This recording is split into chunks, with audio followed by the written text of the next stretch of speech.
longer the era of industry. We're in a technological era fundamentally. The fascists, they have the resources, but we have imagination. We are making the tools to take back our sovereignty. When we make a giant fuck you to the system, it's breaking that stranglehold on the tools of power that's used against us.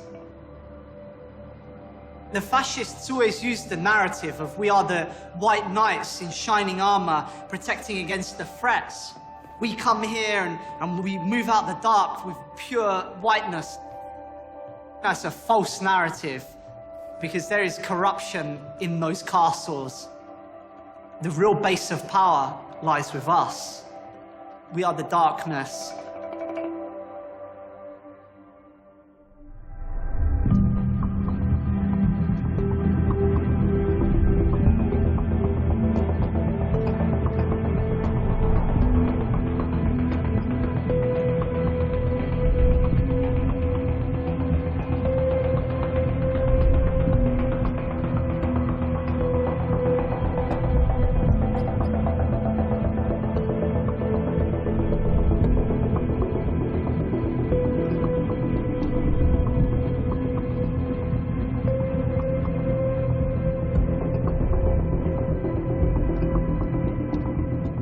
Trial which potentially could have very far-reaching implications has just started in New York City.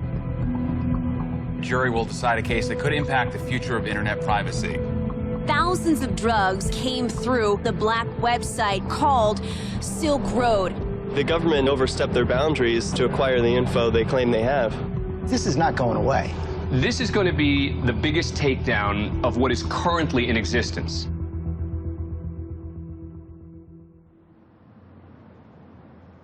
On January 13, 2015, a criminal trial began for the accused leader of the Silk Road, a black market in an area of the internet known as the Deep Web.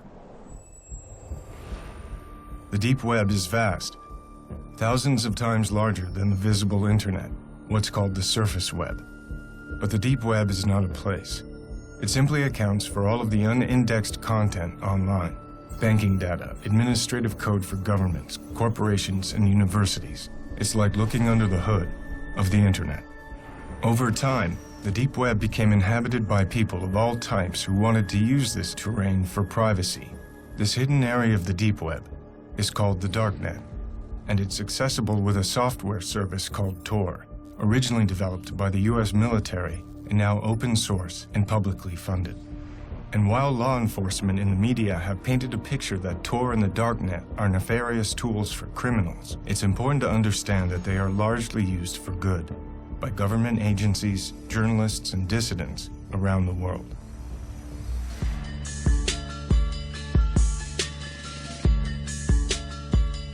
In the summer of 2011, an ad for the Silk Road appeared on the Darknet. The Silk Road was an underground exchange for any type of goods, but mostly it was used for drugs. There have always been drug markets online, but none with the scale, sophistication, and ease of use as the Silk Road. It would not remain underground for long. Hundreds of thousands of users use the impossible-to-trace website which sells drugs, forged documents, and even hitmen. It's called the Silk Road. Just look at some of the 13,000 items offered through that underground site. Ultra-clean cocaine, clean and real LSD, high-grade MDMA, also known as Molly, all with fast and free shipping. It generated roughly $1.2 billion in sales, with nearly 960,000 users, both buyers and sellers, in the U.S. and more than a dozen other countries worldwide. YouTube videos like this one with 15,000 views tell anyone how to download an untraceable technology known as Tor that pulls data from thousands of computers worldwide to create this wide open marketplace. This hidden internet is underpinned by a virtual currency called Bitcoin. Bitcoins offer anonymized transactions which can be almost impossible for the police to trace. Heroin, opium, cannabis, ecstasy, psychedelics, stimulants, opioids, and here they are, suboxycodone and all of those, codeine, black tar heroin, you name it, they have it. They're all listed in the light of day. Unbelievable. The Silk Road's success was largely due to an innovative combination of Tor and Bitcoin. Bitcoin is a technology that uses cryptographic code to create digital currency. The sender transmits their Bitcoin code through a ledger called the blockchain to arrive at the recipient. Bitcoin is not perfectly anonymous, but if used carefully, it facilitates online purchases without revealing identity. Bitcoin was an ideal currency for the Silk Road because it allows for anonymity and is outside the control of banks and governments.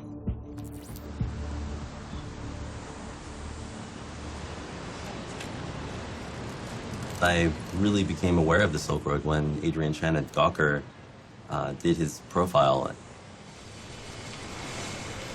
I think in a way, that story, as much as it documented the Silk Road, it created the Silk Road too. I mean, it drove so many people to the site. I think it probably was an order of magnitude increase in users on the Silk Road. So from that point on, that felt like I had missed the story, and I wanted the next big story on the Silk Road. But I was also just fascinated with the community that was, being created there. eBay doesn't have that kind of user community. This was like a really tight-knit movement of people. It was a fascinating thing just to lurk around it. It's a certifiable one-stop shop for illegal drugs that represents the most brazen attempt to peddle drugs online that we have ever seen. It's more brazen than anything else by light years. I mean, they had a really big, target on their back, and they even had been taunting, to some extent, law enforcement and, the powers that be by doing this in the open. And that's actually part of what these marketplaces are about. It's not so much about selling drugs as much as it is to make a political statement of sorts, right? This shouldn't be prohibited. We're free to do what we want, and we have the technology to do it, so there. The news around the Silk Road came almost entirely from law enforcement and government officials with little insight from those who were behind the market itself. So the core architects and vendors of the Silk Road were sought out. Using encryption keys to verify their identities and preserving their anonymity, this is the first time they have spoken publicly. The Silk Road forums were a better community than I've ever seen in real life. There were many threads that had great political and philosophical discussions. Sure, there were illegal things going on, but this was a real community of like-minded people. The Silk Road didn't appear to have a single leader. There were the regular posts from the system's administrator, but otherwise the service appeared to be primarily community-run. Then on February 5th, 2012, after a highly successful first year of business, the Silk Road administrator made an announcement. I need an identity separate from the site and the enterprise of which I am now only a part. I need a name. Drumroll, please. My new name is Dread Pirate Roberts. You're the Dread Pirate Roberts, admit it. With pride. The Dread Pirate Roberts was cribbed from the mythical character from the novel and film The Princess Bride, and the choice was no accident. In the original story by William Goldman, the Dread Pirate Roberts was a nom de guerre handed down from user to user and passed along eternally. The man I inherited from was not the real Dread Pirate Roberts either. The real Roberts has been retired 15 years, and I have been Roberts ever since. I shall retire and hand the name over to someone else. This Dread Pirate Roberts, or DPR, would come to spearhead the Silk Road forums and was generally assumed to be the creator and owner of the site. The Dread Pirate Roberts, to me, seemed to be kind of the most interesting figure in that whole world. On the Silk Road forums, he was constantly posting these manifestos and love letters to his users and libertarian philosophical treatises, and he even had like this Dread Pirate Roberts book club where he hosted discussions of Austrian economics and free market philosophy. At the same time, nobody knew who he was. He had never spoken to the press before. I approached him on the Silk Road forum mid-2012 and started kind of just like trying to persuade him to talk, chipping away at him and just bugging him constantly. The actual trigger, I think, that made him decide to talk was this competing dark website called Atlantis. They were really much more aggressive in their marketing than the Silk Road. They put out this YouTube video advertising Atlantis as the new, better dark web drug site. So when I went back to the Dread Pirate Roberts and said, I'm going to do this story, it can either be about Atlantis or it can be about you, I think he realized that, he was a savvy business guy who realized he had to talk at that point. He did have a kind of political message that he wanted to get out, and I could see that in what he was posting on the forums. So I kind of played up to that, and I told him, I can be the vessel for you to talk about what the Silk Road really represents. And I think that appealed to him. So it took 8 months, but finally he did agree to an interview. Of course, he didn't tell me anything about himself, where he lives, his age, identity, anything that could be remotely identifying. I didn't start the Silk Road. My predecessor did. From what I understand, it was an original idea to combine Bitcoin and Tor to create an anonymous market. Everything was in place. He just put the pieces together. The most I'm willing to reveal is that I am not the first administrator of Silk Road. He was incredibly secretive, of course, about the inner workings of the Silk Road and, his own identity, of course. I mean, he was hunted by every law enforcement agency that you can imagine. The management of Silk Road is a collaborative effort. It's not just me making sure Silk Road runs smoothly. More often than not, the best ideas come from the community itself. But he did tell me some interesting things about how he viewed himself and and the way that the Silk Road works. We don't allow the sale of anything that's main purpose is to harm innocent people, or that it was necessary to harm innocent people to bring to market. For example, anything stolen is forbidden. Counterfeit money and coupons which are used to defraud people. Hitmen aren't allowed, and neither is child pornography. No substance on Silk Road falls under those guidelines. This went beyond just, legalizing marijuana or even heroin. He wanted to see a new relationship between individuals and the government, where the government was, basically hamstrung and couldn't control what people bought and sold. At its core, Silk Road is a way to get around regulation from the state. The state tries to control nearly every aspect of our lives, not just drug use. Anywhere they do that, there's an opportunity to live your life as you see fit, despite their efforts. I guess I shouldn't generally say this kind of thing, but I really liked the Dread Pirate Roberts that I interviewed. I thought he was, a really super interesting guy with a really coherent philosophy. He came across to me as this kind of middle-aged, wise man figure, But not everyone on Silk Road believed in libertarian philosophy. Bringing an end to the drug war was the agenda that truly united the community. The huge reason why DPR put the website up and allowed the market to begin with and took the risk was because there needed to be a violence reduction in purchasing drugs, because it's going to happen. And the reason it's going to happen is because of the war on drugs. The violence isn't just from the people buying and selling the drugs. The violence is from the police departments and the federal agents prosecuting this war, and not to mention the horrendous violence that we commit overseas on people. I mean, we're the biggest bully on the planet when it comes to drugs. The fact that more than 50% of this country has said, to the DEA, we don't want you prosecuting this war anymore. They need to demonize drugs. The war on drugs is, all about fear, uncertainty, and doubt. I could see that the Silk Road wasn't just another cyber criminal scheme.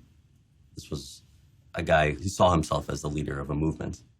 One thing I've learned playing Dread Pirate Roberts is that your actions are sure to please some and infuriate others. But we can't stay silent forever. We have an important message, and the time is ripe for the world to hear it. What we're doing isn't about scoring drugs or sticking it to the man. It's about standing up for our rights as human beings and refusing to submit when we've done no wrong.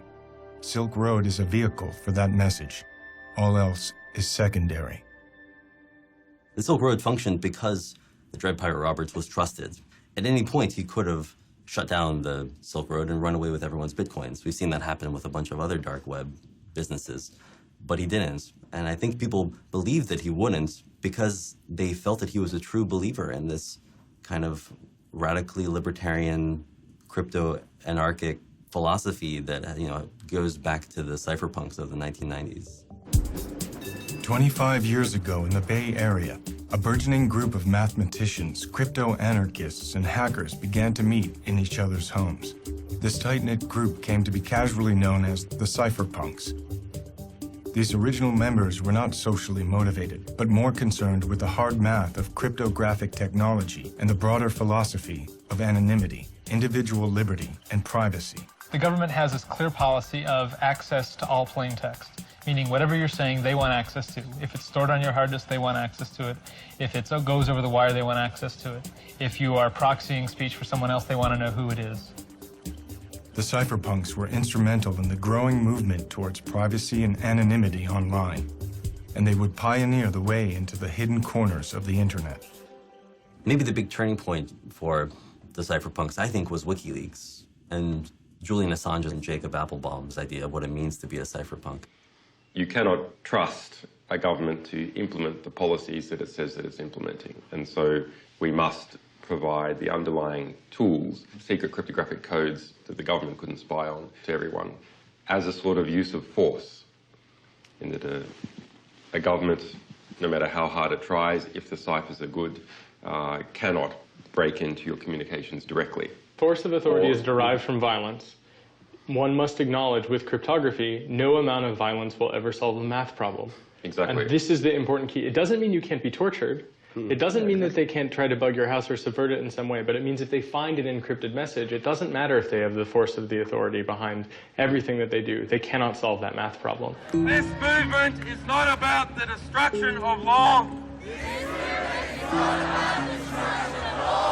It is about the construction of law. These are guys who want to create encryption tools that everybody can use. It's not just for the elite.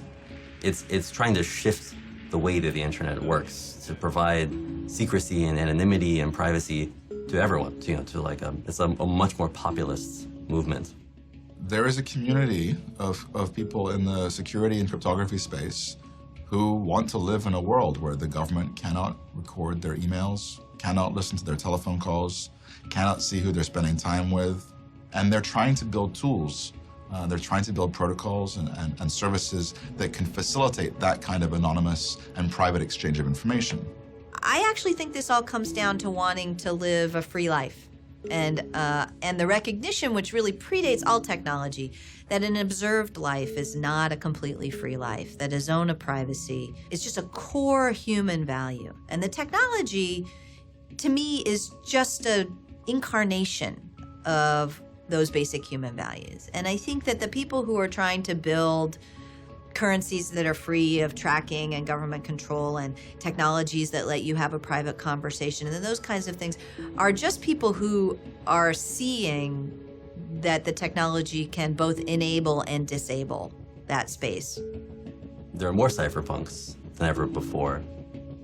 They want to entirely cripple the government's ability to enforce law. They want cryptography to make the rules instead of law enforcement. Cody Wilson is a crypto-anarchist best known for developing the Liberator, a 3D printable gun that was downloaded 100,000 times in 2 days. When a group of baby boomers are told, okay, now 3D printers will print guns, they can do nothing but say, well, it's been nice living in the world I used to know. We want to question the very foundation, evacuate the very foundation that this order, moral, ethical, political, is founded. To see beyond good and evil and to allow something else to happen. This is where the figure of DPR is so interesting to me. Like, is he a liberal? Like, is he a Misesian like he says he is? Oh, he believes in libertarian market principles and, you know, man against the state and all these principles of freedom and axioms of, or is he someone else like who I hope he is, or someone like I would try to hope to be, who was just looking for a way, a mechanism to help peek beyond good and evil a little bit? And is he more enthusiastic about what he's allowed to be opened up, the doors he's opening? Of course there will be a dark side to the dark web. And if we want to enable this true crypto-anarchic future, anyone who's working on that, I think, has to reckon with the fact that they are going to be enabling really nasty things along with this kind of information freedom revolution that they're taking part in. By August of 2012, business was booming. The Silk Road had become a thriving, anonymous, and unregulated black market. The internet being used in this way posed a major threat to the government, greater perhaps than selling drugs. Even as a law enforcement officer, I still wouldn't know where to go and buy crack on the streets or buy heroin, but I do know how to go online and find it. It's downloading some software, and next thing you know, you're there, and you can purchase a service or drugs very easily. Since when does a teenager become obsessed with the daily mail delivery? Fidgeting and pacing made this Fisher's mom suspicious. So when her family's mail arrived, she grabbed it and found a cartoon DVD box addressed to her son with something extra, a package of white crystals. So she confronted her 14-year-old, and both their lives changed forever. I don't think anybody really cared in law enforcement until Senator Schumer went, oh my God, we got to do something about this. Today, I'm calling on the DEA and the Department of Justice to immediately shut this site down before more damage is done. Because if you think about what law enforcement at the federal level has to do to even start a case, I don't think this case would have been started if it wasn't for some political impetus by, a senator saying, we need to look into this. The FBI today shut down what it's calling the most sophisticated internet site in the business of selling hard drugs, including heroin, cocaine, and LSD. Anyone trying to log on to the website today found this notice shut down by the FBI. It was a sophisticated electronic smokescreen, and it took federal agents almost 2 years. They were able to infiltrate the site, but they made some of these purchases themselves using undercover identities. The secretive Dread Pirate Roberts was arrested in the most unlikely of places, this local public library in this San Francisco neighborhood. The FBI seized $3.6 million of Bitcoin's biggest haul in its 5-year history.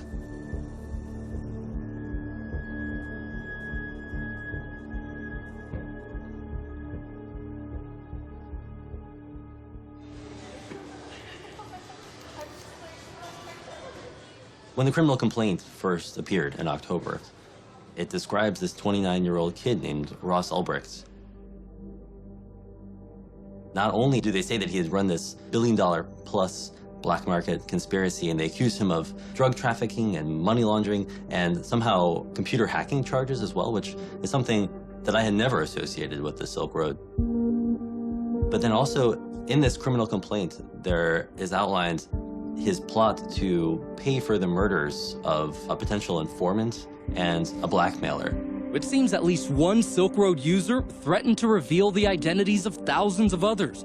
So investigators say Ulbricht tried to execute a murder for hire on that user, offering $150,000 to a would-be hitman because, quote, "This kind of behavior is unforgivable to me, especially here on Silk Road. Anonymity is sacrosanct." It threw me for a loop. It was really not the Dread Pirate Roberts that I had ever imagined. This connection between Ross Ulbricht, who plenty of evidence suggests that he was involved in the Silk Road. They, after all, seized his laptop while he was logged in to the Silk Road. He was caught red-handed. But these two personalities, these two personas, do seem to be almost schizophrenic. It's so difficult to imagine that they are the same person. And so the FBI's whole case is based on the idea of if they can show that Dread Pirate Roberts is Ross Ulbricht? Right, that's the most important part, right? Because he was trying to hide his identity on the site as well. So the first thing they're going to have to do is definitively link him as the person who runs the site.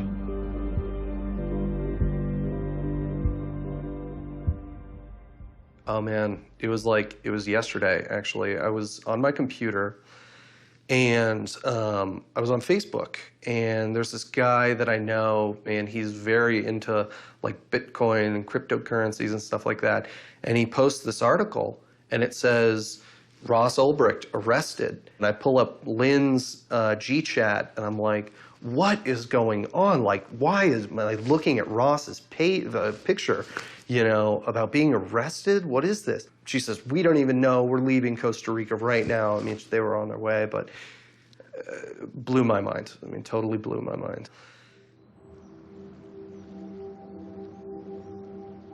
Ross William Ulbricht grew up in a suburb of Austin, the only son of Kirk and Lynn, with an older sister named Callie. It's a loving, tight-knit, middle-class family. The Albrechts earn their income from properties they built and rent on the Costa Rican coast. Ross was an avid outdoorsman, an Eagle Scout like his father, and displayed an early aptitude for math. Ross earned a full scholarship to the University of Texas at Dallas, studying physics.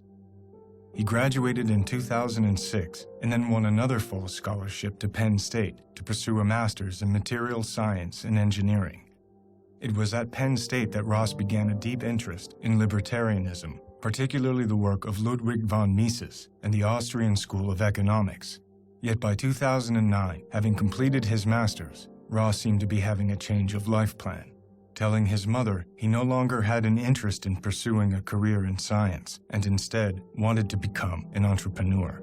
Ross moved back to Austin and opened his own used book company, Good Wagon, donating a portion of the proceeds to an inner-city youth program and to a prison literacy project.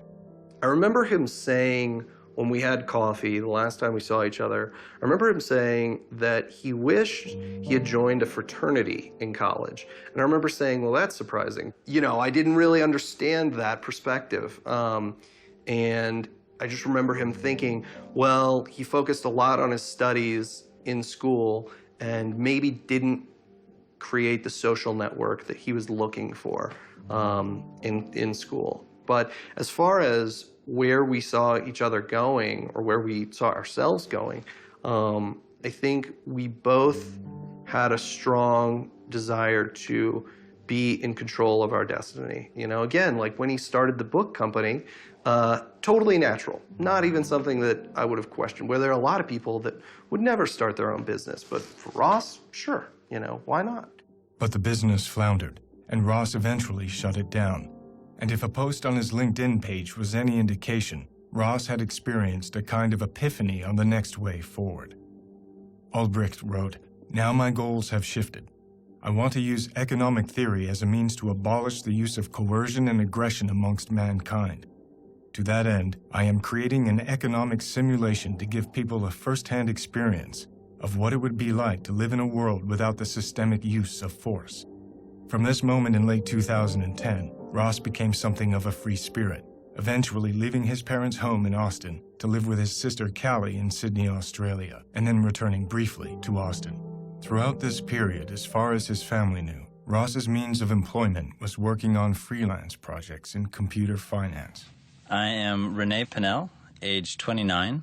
Today is December 6th, 2012, and we are in the Jewish Contemporary Art Museum, and relationship to partner is best friend.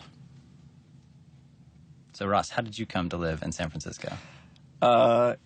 You twisted my arm until I said, fine, I'll come. I get a phone call from Renee. Ross, call me up. I got an opportunity for you. I'm like, okay. And he's like, yeah, I'm doing this startup here in San Francisco. I want you to be a part of it. The more I thought about it and the more he laid out the pros and cons, the more it all just seemed like cosmic and the right thing to do. So, yeah, I bought my ticket, and 2 weeks later, I showed up at his doorstep. As Ross Albrecht was making his way from Australia to Austin, and eventually to San Francisco, the Silk Road was online and growing steadily. So naturally, it sparked the attention of federal law enforcement, and specifically the wing of the DHS, called Homeland Security Investigations, housed in the old Customs House in Baltimore, Maryland. You have postal inspectors in Seattle and Customs and Border Protection intercepting mail shipments coming from overseas, full of drugs, full of currency. And one thing that happens is they all lead back to the Silk Road. And you have a number of independent investigations sort of cropping up around the same time frame, following different leads, but all leading back to the same place. At the same time, the New York Cybercrime Division of the FBI began their own investigation, headed by Agent Chris Tarbell. And there were people essentially online 24/7 as part of the team that was monitoring and gathering even just a little bits of evidence. Informants were activated. The site was crawling with law enforcement posing as vendors and buyers from the very beginning of Silk Road's existence. In early 2012, HSI partnered with Tarbell's FBI investigators as well as the DEA to mount an undercover operation called Marco Polo with the intention of penetrating the inner sanctum of the Silk Road. I had a package seized from China in January 2012 and thought nothing of it. I kept business as usual, which was a stupid move. Fast forward to June 28, 2012, I was raided by ATF, DEA, Secret Service, local police department, and even a postal inspector. I was not detained.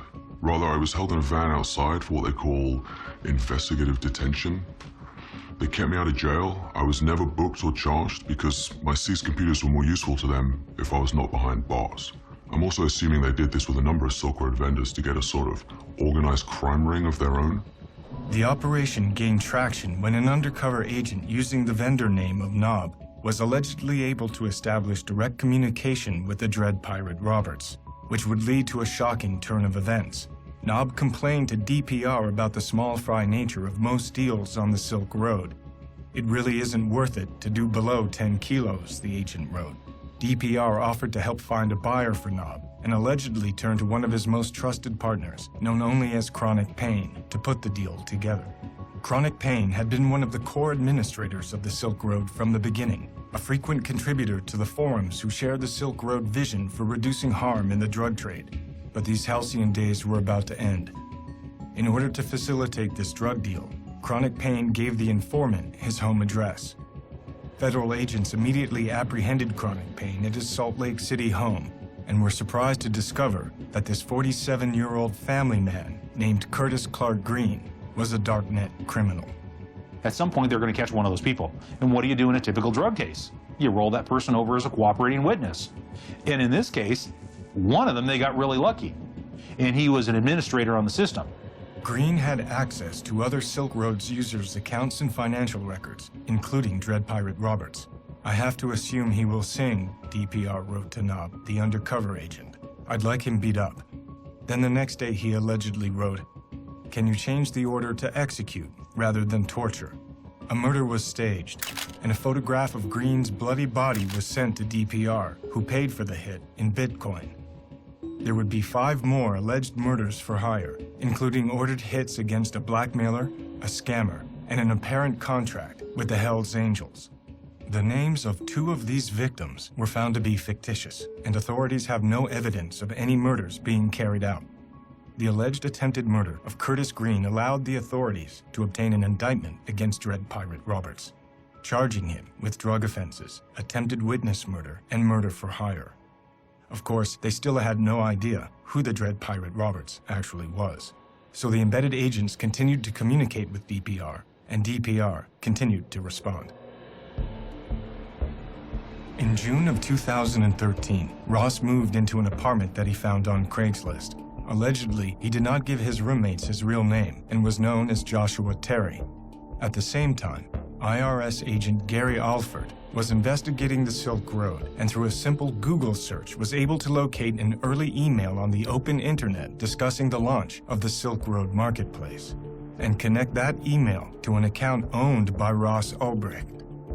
1 month later, postal inspectors at the Canadian border seized a package of fake IDs with Ross's image that were en route to his home address. Ross was visited at his apartment by several DHS agents. The agents handed Ross a false California driver's license that bore his picture but a different name. Ulbricht denied ownership or knowledge of the fake IDs, and the agents simply left. If you suspect somebody may be involved in a large-scale criminal enterprise, going and knocking on a door with some evidence of fake IDs is important. Because you can see the guy face to face. You may get some useful information out of an interview. You may or may not want to take him into custody on the spot. Let's sit back and let's really go after this in a much more global way, if you will, because there's a lot more here than just one count of fake IDs. The next big break in the case would be achieved by FBI agent Tarbell and his cybercrime team, who had somehow located the Silk Road servers in Germany and Iceland. How these hidden servers were found has been a matter of controversy, but the FBI had their own copy of the Silk Road server, and now they hope to finally unmask the Dread Pirate Roberts. And I decided that there was a flaw in this setup somewhere. I couldn't quite put my finger on it, but there was a flaw, and I called up my partner, said, there's a flaw, we've got a limited amount of time, we need to make our money and get out now. Over the course of a year, a Chicago-based agent from the DHS named Jared Deryagian had been embedded in the Silk Road, now posing as a high-ranking moderator named Cirrus. With both the evidence connecting Ross to the launch of the Silk Road and the incident with the fake IDs, Ross became one of the primary suspects. On October 1st, in a coordinated effort between Deryagian from the DHS and Tarbell's FBI squad, a sting operation was launched.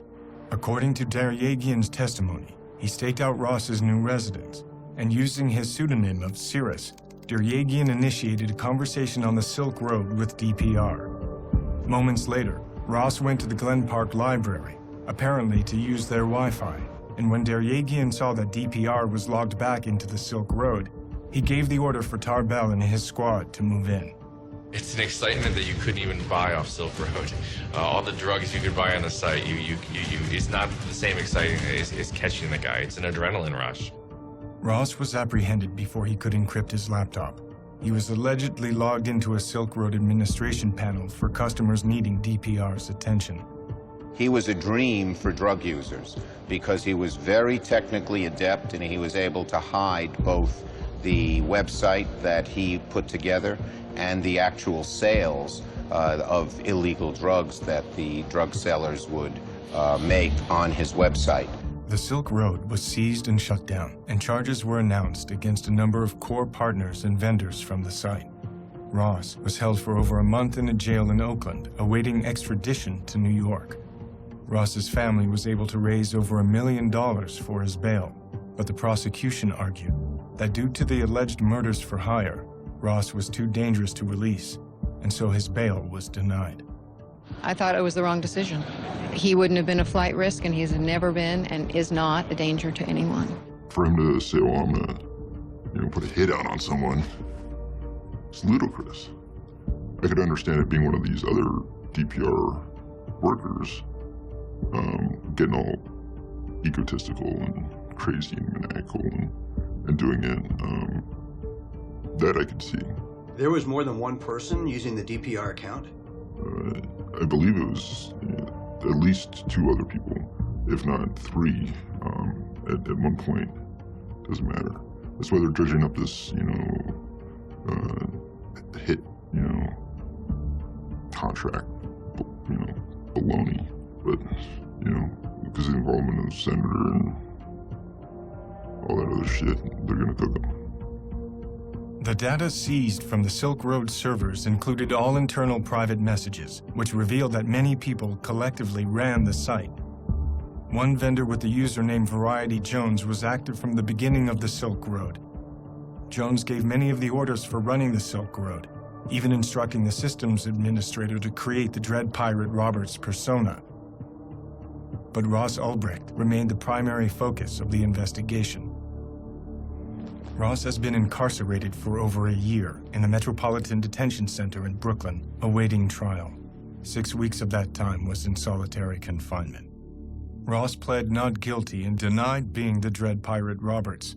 His trial was set for November 10th, 2014 in New York City. If convicted, Ross faces a minimum sentence of 30 years with a maximum sentence of life in prison. You taking a video? Mm-hmm. Should we? He's a hairy fucker. Yeah. These big guys are generally not too, I would let him off somewhere. Where is he? It's hard. It's hard on a family. It really is. Especially when you love that person so much and you believe in them so much and you have such a daunting Goliath of an opponent. It's challenging. It's kind of like a death in a way when you go like, no, that can't be true. And then you're like, oh yeah, it's true. And you go through that kind of shock. His dad, my husband, of course, he's trying to keep our business going so we have livelihood. And his sister is in Australia, and she's been helping too from there. I'm Ross's sister, and I can tell you he has been a man of his word and honor all his life. I was shocked to hear the news of his arrest, but felt even more dismayed at what the media was writing about him, not even knowing him. You know, I read things by people who don't have a clue who Ross really is. He's been tried and convicted in the media. Nothing has been proven at all. I don't know what's happened to the presumption of innocence in this country, but it is a constitutional right here that we are innocent until proven guilty. Ross sent me this picture of himself about a week ago. It was taken a couple weeks ago in prison. I guess sometimes they go around and take pictures for the families.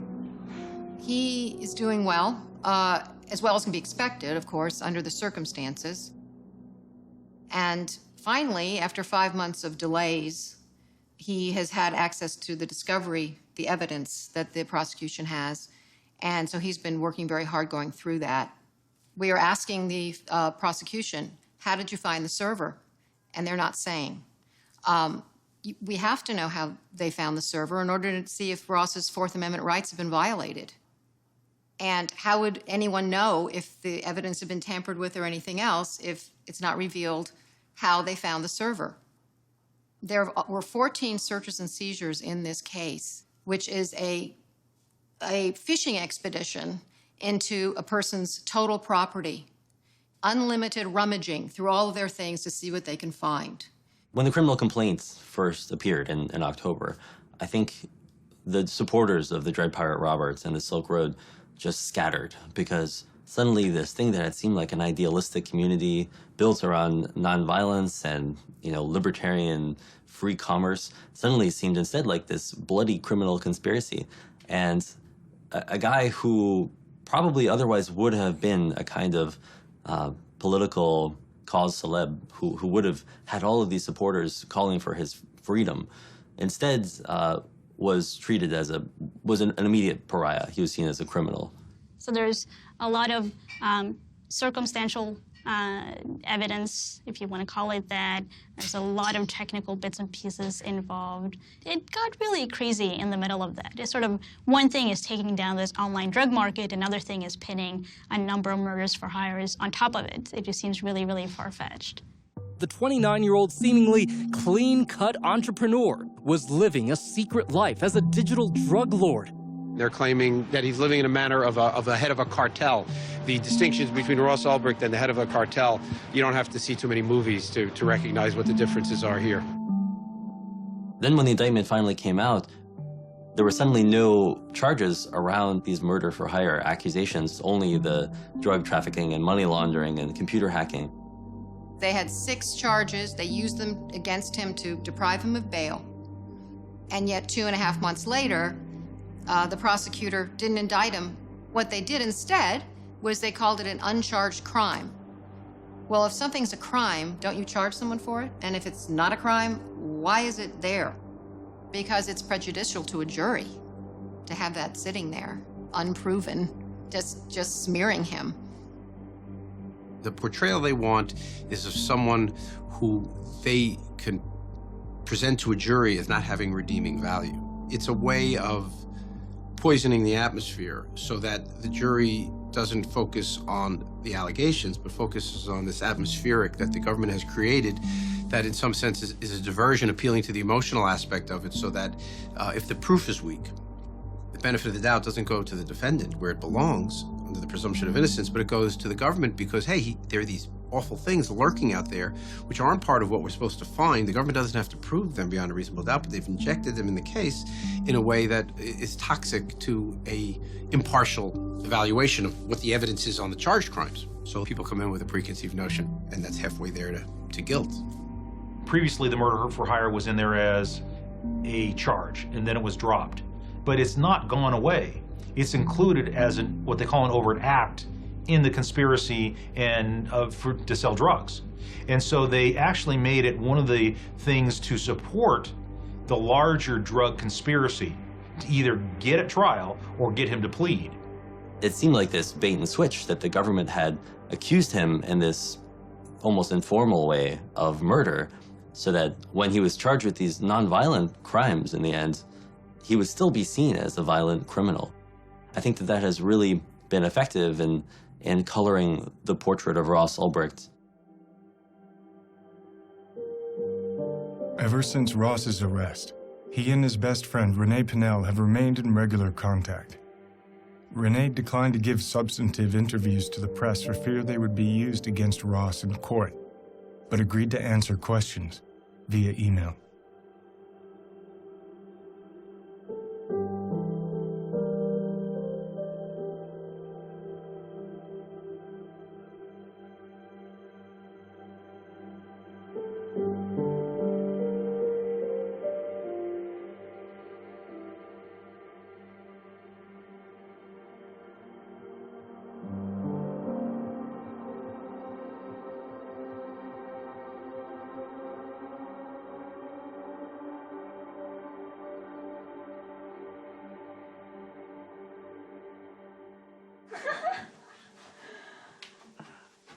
I'm a little teapot, stop. Here is my handle, here is my spout. When a girl's steamboat, hear me shout.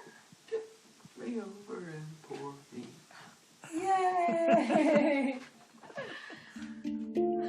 Because of the severity of the charges, Ross was not able to grant an interview from prison, which left only a scattering of his personal photographs and movies.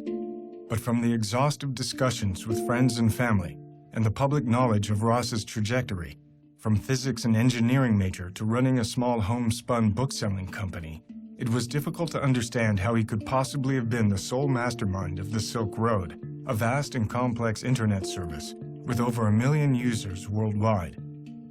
Ross was certainly bright and studious with a deep interest in libertarian economic theory, which clearly echoed the mandate and philosophy of many of the posts of the Dread Pirate Roberts. But he had no experience whatsoever in computer coding or scaling large internet companies. So how did Ross connect to what little is truly known about the Dread Pirate Roberts? DPR was motivated by a pacifistic philosophy and an agenda of creating victimless exchange and reduced harm in the drug trade. This ethos would be embraced by the chief architects and vendors of the Silk Road and reverberate through the entire community. There were quite a few people that I didn't sell to, just because I could tell that they were obviously, not mature enough to handle using these drugs and didn't know enough. It was like, go read first, go figure it out, then come back to me and I'll sell you some. But I'm not going to pop your cherry and kill you, potentially. But heroin in particular, I was very careful about who I sold it to because it was not stepped on. It was the best heroin on Silk Road. The Silk Road appeared to be a successful experiment in creating a pacifistic community, overseen by a figurehead with a deep-rooted ideology. But these core ideals of the Dread Pirate Roberts were completely at odds with the murder-for-hire allegations. Did DPR become corrupted and turn his back on the mandate of nonviolence and harm reduction? Were there other people using the DPR account who were responsible for these actions? Or was there some other truth behind these alleged murder hits that produced no victims?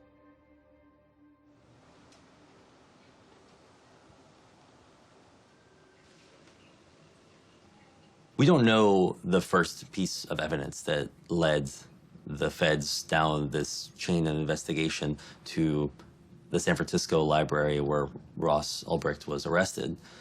All we know is that at some point they located the Silk Road servers in a data center in Iceland and imaged them. They copied all the data off of them and seized them. But we don't know how they found those servers. The whole idea of the Silk Road was that it ran on as a Tor hidden service, which means that Tor protected its physical location and made it very difficult to locate the computers that ran it. So the mystery of how the FBI or the DEA or possibly the NSA located those servers is still unsolved, and in fact hasn't been mentioned in any of the legal documents surrounding Ross Ulbricht's trial.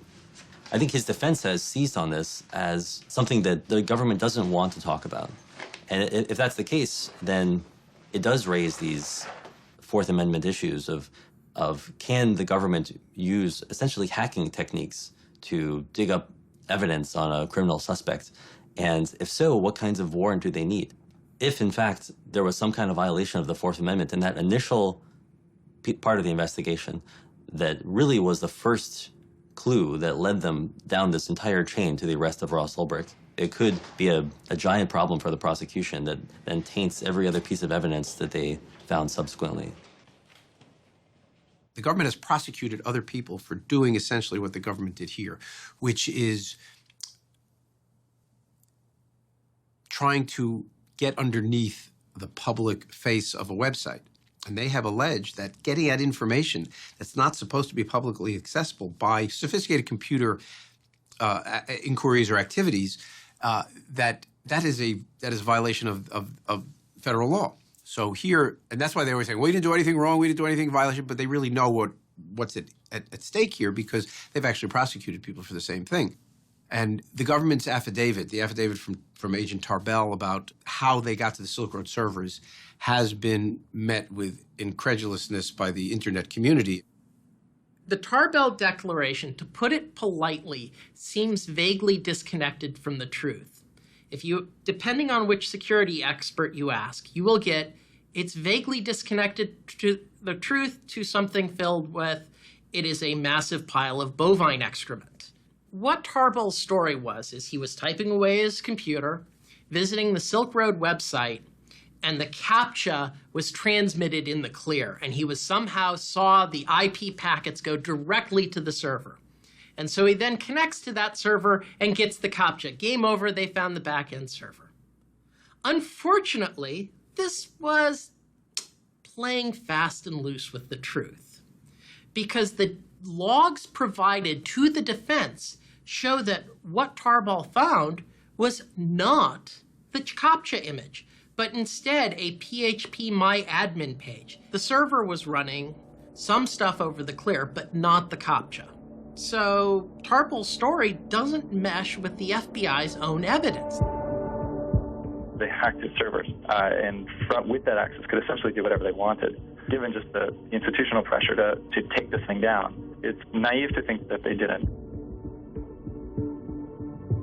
Of course it's on the table that this is how they discovered him. I mean, he was dealing with Tor. He was dealing with all these technologies which we know are the subject of NSA investigation, as revealed by Edward Snowden. It's at least reasonable to assume that there's been this kind of parallel construction or interference or like not playing by the rules that the state deals out for you to play with. But then again, we all know that it deals the cards. It runs the game anyway. It's naive to think that this wasn't an available option. The issue is whether the agent could have done what he said he did. The theory that's been brought forward in the testimony by the individual agents that did it, they were able to manipulate part of the server to cough up an address that shouldn't have been given up. And that address came back to Iceland, and that server there was hosting the Silk Road hidden service. I think we're not going to know till we go to trial, and we may never know for sure. There's always this balance of trying to be forward-leaning in your investigative techniques and making sure that you don't trample on rights at the same time. You want to stay well within the bounds of your legal authority, because if you step over the line, the evidence is going to be tossed. It's not going to be admissible in court, and you may wind up jeopardizing the outcome of an entire investigation. And so I think what agencies will try and do is they'll want to step right up to the line, maybe get a little bit of chalk on their toes, but don't step over it. Ross's lawyer made a motion to dismiss the case based on the disputed seizure of the Silk Road servers, arguing that admitting this material not only violates his client's Fourth Amendment rights, but would set a dangerous precedent for the rights to privacy of all citizens. The judge, Catherine Forrest, sided with the prosecution, stating that the Tarbell Declaration was acceptable, and the motion was denied.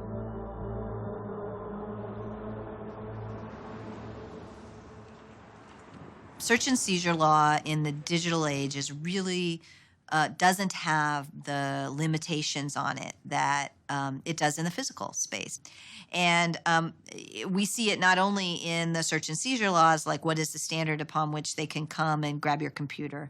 What kind of searches can they do on your computer once they have it? Do they just get everything? We see this at the border, or we see this at search incident to arrest. People now carry around smartphones that have their whole lives in them.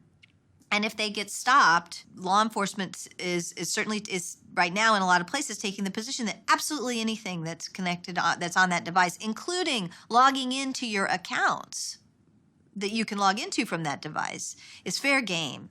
If the prosecution gets away with this warrantless seizure of Americans' data, as well as all these other foreigners, it could have a lasting precedent for how the Fourth Amendment works in the digital age. And I think that, in fact, may be the most lasting effect of the Silk Road.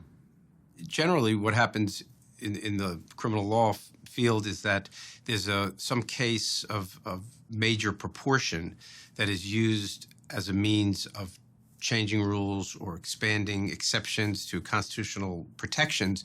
And once it's there, once the precedent is set, it then trickles down very quickly and very easily into all sorts of ordinary cases where, the ends justify the means. Then all of a sudden, it's now spread. The average citizen may say, well, why is this important to me? Why do I care? I'm not buying drugs on the network. Nobody I know is buying drugs on the network. But it's not just about that. We're a democracy. And informed citizens understand they have a right to privacy and that the Fourth Amendment protects against unreasonable searches and seizures. Information has to be encrypted, and that goes from a large corporation down to an individual. And so for those who are arguing that information should not be encrypted, certainly that makes it easier for law enforcement to combat, but it also makes it easier for the cyber criminals to attack. It makes total sense that criminals are among the early wave, along with the sort of paranoid people, of these new tools and services. But that doesn't mean that they're the only people using these services. There are a hell of a lot of journalists that I know and regularly communicate with now over Tor. But, for the people who oppose this technology, who see it as a threat, the fact that criminals use it is a great way to demonize it. I definitely do believe that there are people in the U.S. that don't think that the government is doing anything wrong. It's not necessarily something that you're concerned with or that you care too much about or that you're really passionate about until you're standing right in the middle of it. And it's something far more dangerous than any website could ever be. It's what our government has become and how they operate. This goes back to that question of the government kind of trying to treat the internet differently without following the same kind of judicial processes. Well, the Supreme Court has proven that they do not agree. Recently with Right. Riley versus California with an illegal search of a cell phone. Precedent can be set that will limit their ability to infringe on our rights. Someone asked how her political views have shifted. Because suddenly she's standing right in the middle of Tor, Bitcoin, the war on drugs, online anonymity, encryption. And she's had to learn a lot of different things, and also just not only just the whole legal system, but everything around the technology and the case. After over a year in prison, Ross delayed the trial 2 months, stating that important discovery evidence he needed to examine had only just been delivered to him by the prosecution. The FBI shut down what it calls the most sophisticated and extensive criminal marketplace on the internet, but it may be finding new life. The arrest of Ross Ulbricht and closure of the Silk Road did nothing to hamper drug sales on the darknet. Many new markets immediately appeared, including a relaunch of the Silk Road itself, also run by someone calling themselves the Dread Pirate Roberts. And like its predecessor, the Second Silk Road also claimed a mandate of reducing violence and harm in drug transactions. The Dread Pirate tweets, "Silk Road, while under my watch, will never harm a soul. If we did, then we are no better than the thugs on the street." The new Dread Pirate Roberts told me that he knows he can't be around forever, and when he's gone, he's confident someone else will step up and fill the void. You could take down the man, but you can't take down the idea. By this time, statistics appeared claiming the first Silk Road had succeeded in its mission of reducing violence in the drug trade.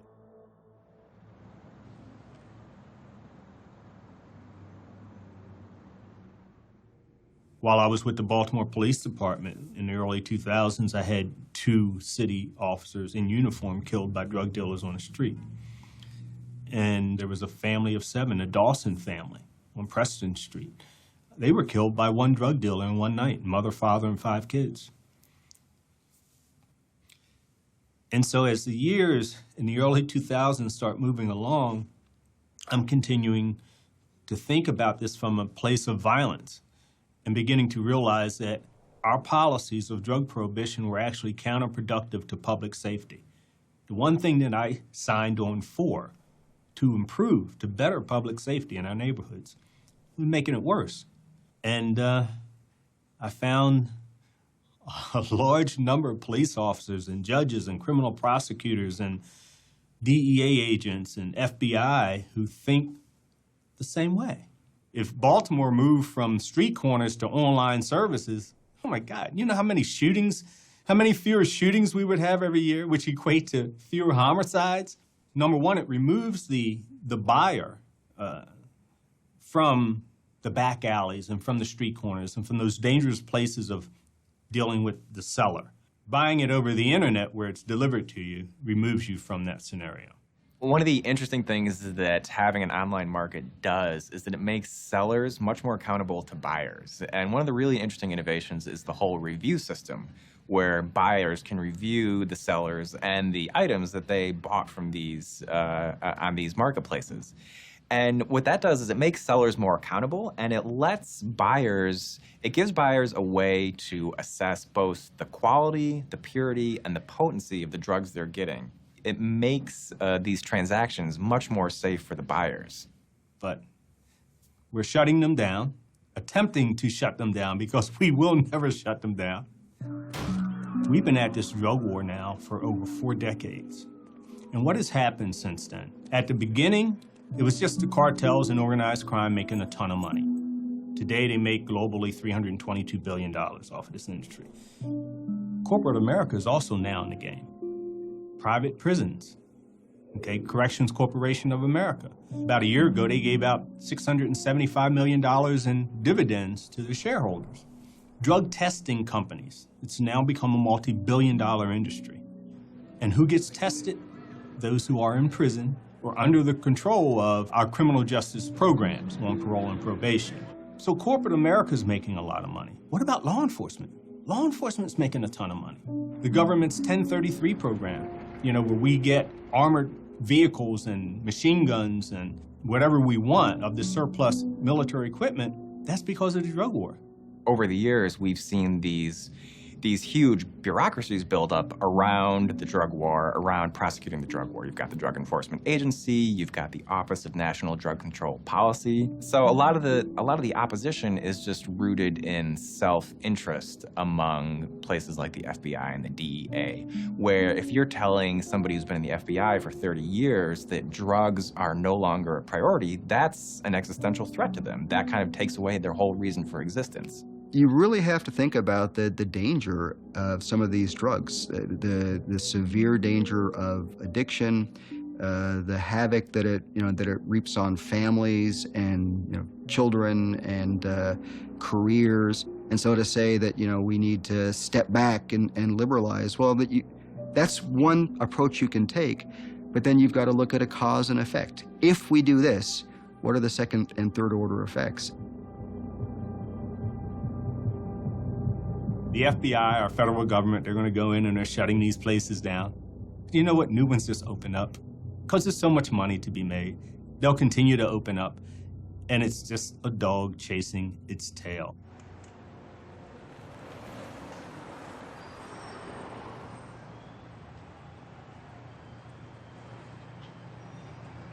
We're a team, and we've been working on this thing together right from the start. The way it's affected me is in some ways very much the same as affects Lynn, but I don't have to go out there and talk to reporters. And we kind of set it up that way. It's hard enough having your loved one in prison, but then the whole media thing it definitely adds a pressure. I've known for a long time that the media wasn't reporting the whole story, that it was skewed. I see what Lynn and I are doing as a pushback to that. Ross has been in there a year, and he's avoided all violence, even though it's been around him. That has matured him, for sure. the fact that he's come out of this unscathed so far speaks volumes. He seems serious. You know, there's a lot at stake. He's feeling good that we got the extension. He had this mountain of stuff to go through, and I felt like it was running out the clock. And now they had that extra 2 months has been essential, is the word he used. And so I think he feels that, you know, he's much more prepared and ready. Yeah, he says he's ready for trial. He's ready to go in there and win.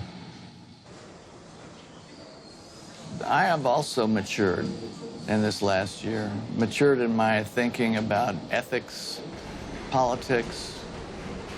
When I became more and more aware of what the drug war was doing, the tragedy, so many people have been victimized by the drug war.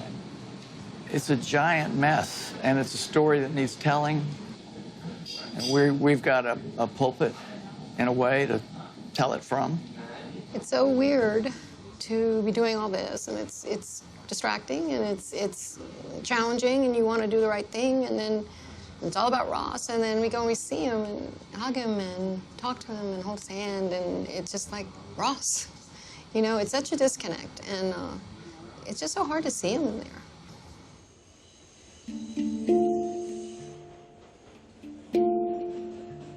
Being in the prison visiting, it's a very emotional experience because there are all these families there, and they get to see their loved one 1 hour a week. And so they're soaking each other up, and you're in a room of 150 people sitting side by side, tight-packed, and there's just all this emotion saturating the atmosphere.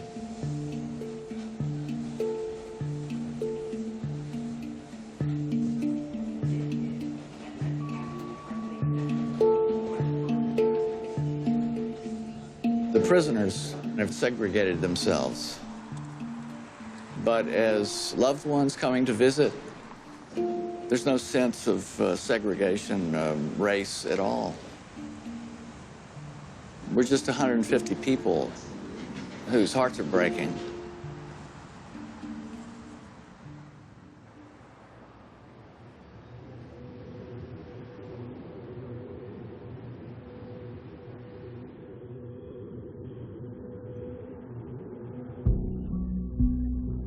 Of all the Snowden disclosures that have come out to date, the one that will have the greatest long-term impact is the revelation that the NSA has been subverting cryptographic standards and making the internet less secure. That disclosure, those articles, have radicalized a new generation of cryptographers, a new generation of computer scientists who are now intent upon building tools and services that can withstand pervasive government surveillance. You see our wireless from Barclays Bank. They like Bitcoin, so they're supporting our work. They're providing us with free Wi-Fi from the bank. In the fall of 2014, as Ross was preparing for his trial, a group of hackers, programmers, and activists met in a squat in the center of London. This gathering represented the next wave of the darknet, developing new and evolved cryptographic tools that would not be so easily shut down.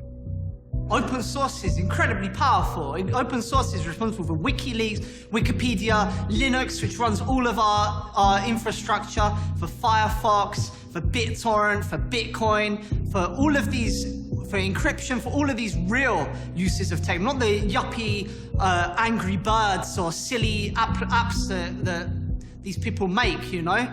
Open source is also an example of how we can organize economically, an example for the future to build the products we need without needing proprietary industry, without needing the points of control, without needing masters and slaves and babysitters.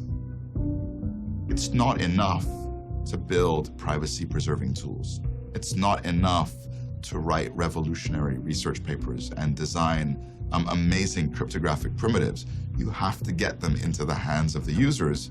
And I think in the future, what you'll find is that tools like Tor, tools like OTR, like PGP, like Bitcoin, will be built into the services and applications that you use, and you won't know they're there. We want to empower the individual, protect the small guy. We have a mistrust of central authority. We believe in freedom of information. First of all, we had the centralized drug marketplace, Silk Road. The governments went and shut that down, and then upsprouted dozens of different centralized drug markets. And in a game of whack-a-mole, they shut down one, and now there's dozens. And now we're entering the realm of decentralized drug markets with no central operator, no central point of control. What are they going to do? They're going to continue to do these kinds of things. And even if it's a distributed network, peer-to-peer is worked continuously by the state and local law enforcement agencies, and they arrest people every week. On November 6, 2014, law enforcement agencies around the world launched a coordinated effort called Operation Animus, seizing hundreds of darknet sites, including the relaunch of the Silk Road. Bruce Schneier, the cryptographer, once said to me, in this cat and mouse game, the mice will win in the end, but the cats will be well fed. I think that that's the way to see it, that this game is going to continue forever.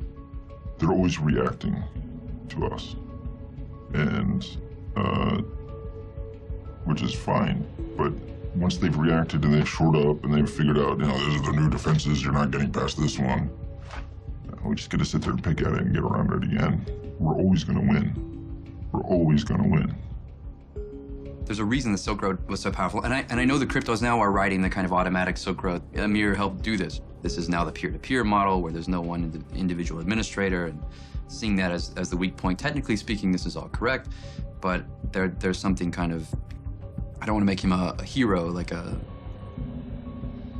want to say that he's a hero, but DPR recognized what was at stake, and he was willing to do the things that most of the libertarians weren't willing to do because he was serious about, I think, what the Silk Road meant. 3 weeks before the trial, the issue of the murders for hire suddenly resurfaced.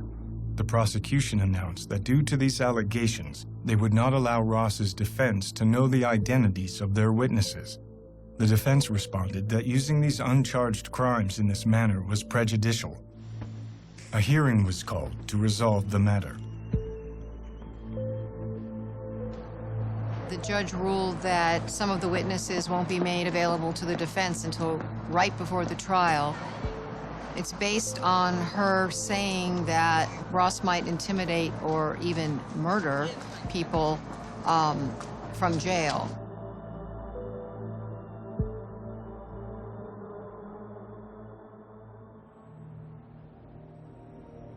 When all this first happened, I said, well, it would still have been necessary to say that, well, this man's a murderer and he was only out for his own gain, and he had casually, what do you call it, a callous disregard for human life.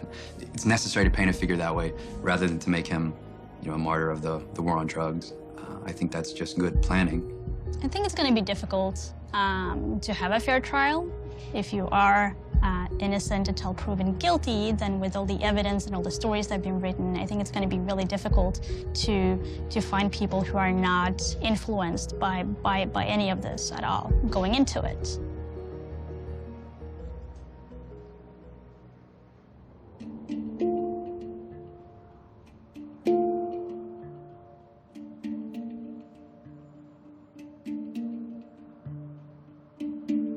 The day before the trial, Ross provided a written statement. It was the closest anyone would get to an actual interview.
Ross Ulbricht went on trial today. The jury will decide a case that could impact the future of internet privacy. Good evening to you. Opening arguments taking place today, and the first witness took the stand and actually just got off a few minutes ago.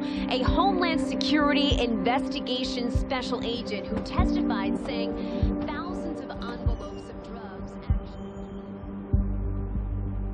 I think everyone was surprised that Ross Ulbricht and his lawyers took this to trial in the first place instead of just taking a plea deal like pretty much everyone expected. And today we saw why, which is that they've actually got a pretty compelling alternate narrative of how this whole case is played out. The story that Draytel is telling, that Ross did create the Silk Road, which is an amazing admission to begin with, and that the real operator of the Silk Road, the Dread Pirate Roberts, framed him. It's a kind of theory that I'd never heard posed before, that instead of Ross being the Dread Pirate Roberts, he was framed by him. But in many ways, you know, it's something I should have expected because it's what the Dread Pirate Roberts told me when I interviewed him in July of 2013, that he didn't create the Silk Road, that he had inherited it from its creator, kind of like a business acquisition. The FBI has told me that that was Ross Ulbricht lying to me. If it is a lie, it would require just a lot of foresight and planning, kind of like an amazing game of chess or something. In the first days of the trial, the prosecution presented evidence that Ross kept a journal on his laptop describing his involvement in the Silk Road, and that the Bitcoin seized from his laptop came directly from the site, while the defense would argue that Ross abandoned the Silk Road after creating it, and that the journal and the Bitcoin were planted on his laptop. Andy, you interviewed Dread Pirate Roberts. What's the evidence connecting Dread Pirate Roberts to Ulbricht directly? Well, in the first couple of weeks of this trial, which is ongoing now, we've seen that the prosecution has a very strong case. Once they seized his laptop, they found that he had kept a journal. You know, if this is in fact Ulbricht's journal, his defense claims it's not. Right. He documented the administration of this site for years. He has a logbook of daily activities. So this is a really tight case. It's going to be very difficult for Ulbricht to squeeze out of it. Underneath in the deep web, we have an area where this young man, according to the government, has made a decision that he's going to run an illegal drug empire. And we need to stop you. Swift and certain prosecution and ultimate certain punishment. As the trial continued, Draytel planned to reveal the government's own evidence showed they suspected multiple people of running the Silk Road. During his cross-examination of DHS agent Deryagian, Draytel was able to expose that the agent had long suspected another person to be the Dread Pirate Roberts, going so far as to seek a warrant for this suspect. The prosecution protested this entire line of questioning on the grounds that it was hearsay. The judge sided with the prosecution, and Draytel was no longer allowed to question government witnesses about alternate suspects that came from the government's own evidence. When the time came for Draytel to begin his defense, he intended to use expert witnesses to explain that the complex technology behind encryption and cryptocurrency made it difficult to prove that the journal and the Bitcoin belonged to Ross. The prosecution objected to these witnesses, claiming they should have been made known earlier in the trial, and they were not necessary for the jury's understanding of the case. Once again, the judge sided with the prosecution, stating that this case did not require specialized knowledge. Without expert witnesses, and unable to pursue the government's own evidence of an alternate DPR, Draytel's entire defense was effectively blocked. The trial ended abruptly the next day.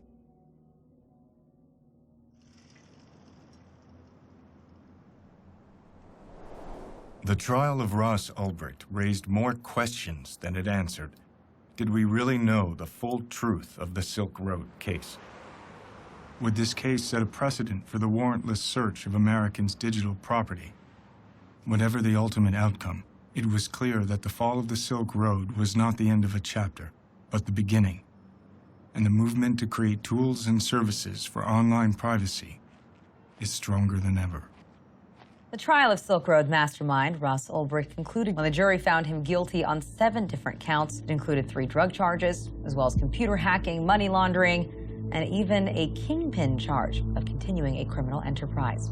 Now, Ulbricht faces a minimum of 30 years behind bars, but his defense plans to appeal this decision. Anyone here, all of us, are going to be judged by things for which there is no attribution in real life. There's only attribution on the internet where things can be created, modified, edited, moved, hacked. Was it a fair trial? No, I don't think so. As the actual verdict was read, the word guilty was said 7 times. Ross was just staring straight ahead. I don't know what was on his face, but afterwards he turned back to look at his family, and he had this really heartbreaking kind of stoic smile, and he wasn't crying, but he was just blinking hard. And then as he was led away, his mom said, "This is not the end." You know, that was it. The evidence against Ulbricht was so powerful, and Draytel's strategy had been to try to cross-examine every government witness and to pull out his alternative story through that cross-examination. And when the judge essentially shut that down and said, you have to limit your cross-examination to the scope of the government's initial questioning, that really prevented him from telling any other story. We have a much more informed perspective than the rest of the world. We have meetings that we've had with Josh through the last year and 3 months, regular meetings. We know about how he felt like he might win the case in cross-examination. We know that the government, that his witnesses were blocked from testifying. We were in the courtroom and we saw what happened and the travesty, the appalling obstruction of justice that happened. There was 5,000 pages of government evidence to do with one witness alone, Jared Duyagan. None of that was allowed. 5,000 pages, and it was dumped on the defense 10 days before trial. Another 2,500 pages for other witnesses was dumped on the defense a week before trial. And it was full of exculpatory evidence favorable to Ross that was not permitted to be used. All this great, huge field of evidence that came out in the 3,500 material a week before trial that was that would help prove Ross's innocence was excluded from being brought out in the courtroom. It would have been a whole different case. This was the trial that didn't happen. The trial just didn't happen because it was only the prosecution's narrative that we heard. So then what about the hacking of the Silk Road servers? What about the precedent issues of the case?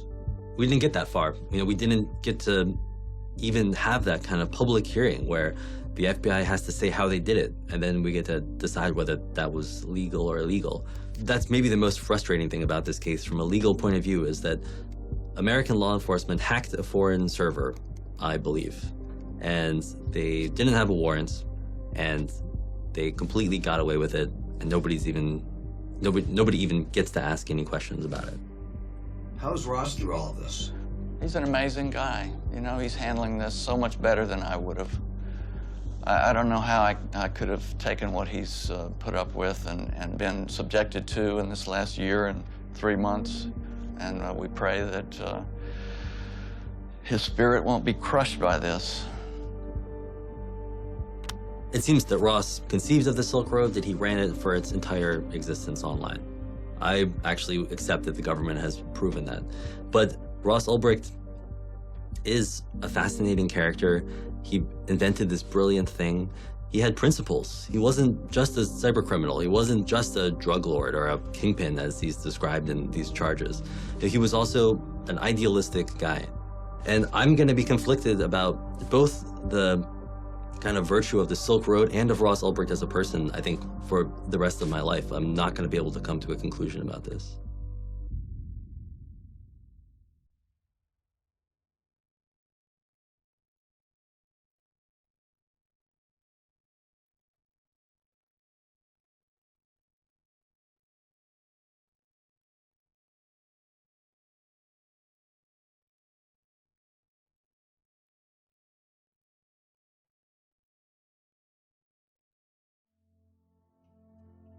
I don't know. Got any more questions, or should we wrap it up?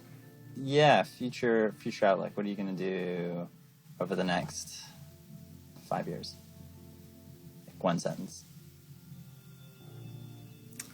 I'm gonna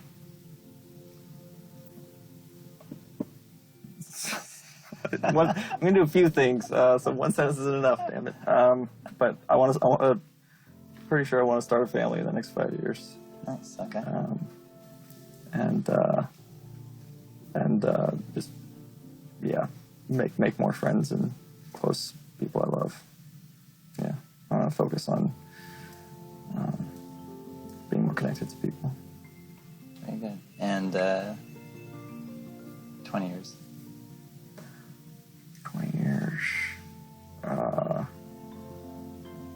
I want to have had a substantial positive impact on the future of humanity by that time. Do you think you're gonna live forever? I think there's a possibility. I honestly do. I think I might live forever in some form by that time. I mean, technology is changing so fast. Yeah. Cool. I hope I'm there. Sweet. Someday we could be a shining beacon of hope for the oppressed people of the world, just as so many oppressed and violated souls have found refuge here already. Will it happen overnight? No. Will it happen in a lifetime? I don't know. Is it worth fighting for until my last breath? Of course. Once you've seen what's possible, how can you do otherwise?